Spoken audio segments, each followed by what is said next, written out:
Mikey got with Sharon. Sharon got Charisse. She was sharing Sharon's outlook on the topic of disease. Mikey had a facial scar and Bobby was a racist. They were all in love with dying. They were doing it in Texas. All right, so let's do this. Texas Chainsaw Massacre. It's a sequel to the original and it's now on Netflix. So who's watching?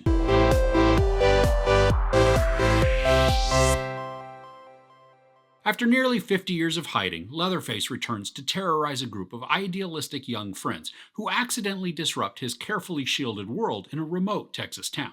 So we've got Melody, her teenage sister Lila, and their friends Dante and Ruth, who are heading to this abandoned ghost town called Harlow in Texas. Now they're basically going to gentrify the town with businesses, even though there are no real homes just anywhere around for people to live. I mean, you just kind of have to go with it in this story.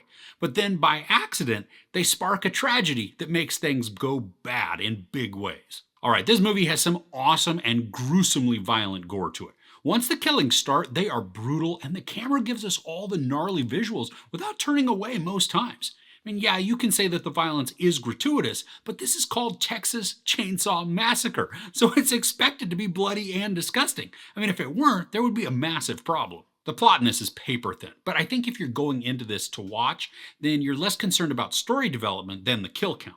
And if you go with the assumption that Leatherface from the original movie is alive and well enough to still chase after hipster 20-somethings in present day, then there's not much to question about his abilities. If, though, you're wondering how a dude who's pushing 70 can still run around swinging a chainsaw with no problem, I mean, this film just isn't going to work for you. When the people show up to basically buy different parts of the town to gentrify it, an accident with the last remaining resident of the town happens, which then spins out old Leatherface, causing him to go grab his chainsaw and start thwacking people. The acting in this is just okay. There's a lot of screaming and running around, making poor decisions, but then again, that's kind of expected for the genre and a supposed sequel to the original. I think one of the biggest problems, though, that the story has is that it asks us to care about the characters without really giving us any reason to do so. And in one case, with one of the main characters, I disliked them from the very beginning and couldn't wait for them to end up in pieces. And then I waited and waited. All plausibility needs to be suspended here because when a character has the opportunity to either escape or take out Leatherface, they choose to do the dumbest thing possible, which typically then ends very badly for them. Also, you need to suspend belief for how well the chainsaw actually functions. I mean, it's in amazingly good condition, despite it being unused for so long. And then it looks more like a modern chainsaw than even something from the late 80s, let alone the mid 70s, when he supposedly used it last. But again, if you just go with it and you don't question the weirdness, the violence that ensues is pretty satisfying. The story does set up a good, unsettling atmosphere at the beginning of the movie, and then it does carry tension throughout, which I think mainly comes from the chase aspect. At the start of the film, we have a lot of the conflict or complications that lead to an anxious feeling coming from these intruders into this tiny, and if not even dead, community that's in the sticks. I mean, naturally, everyone that they meet, which is only 4 people, they're suspicious of newcomers. And the locals have this shady feel to them, which I think is more of a wariness of strangers than anything else. I wish this was a smarter story. I don't want to lose any of the gore because I think it works really well and it's exactly what you'd expect from this movie, but I'd love to have the narrative actually pull me in with the deeper lore.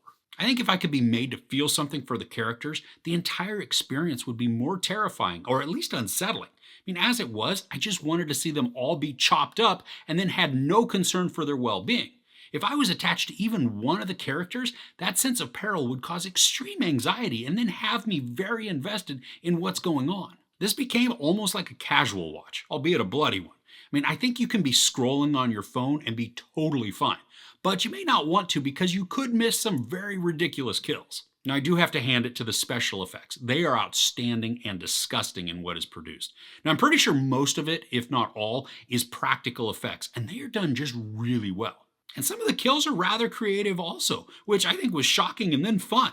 The first kill we see made me laugh, but not just this funny laugh. I mean, it was a shocked outburst because what happened was so unexpected and then brutal. This is 83 minutes long and probably about 50 to 60 of them are filled with gore. That's not a bad ratio right there if that's what you're looking for.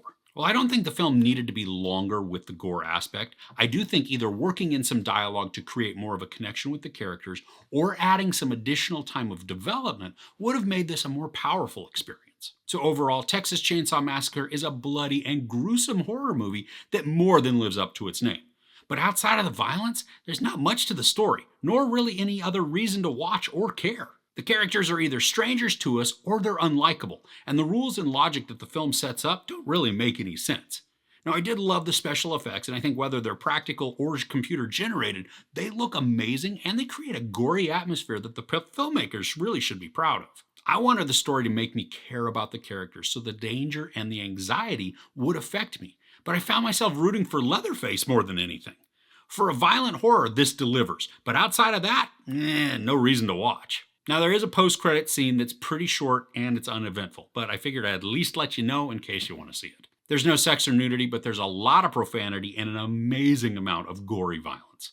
I give Texas Chainsaw Massacre 2 out of 5 couches. Are you a fan of gruesome horrors? What's one of your favorites? Let me know in the comments below. If you enjoyed this review, please give it a like. Also, don't forget to share and subscribe. I'm Chris. This is Movies and Munchies. Thanks for couching with me.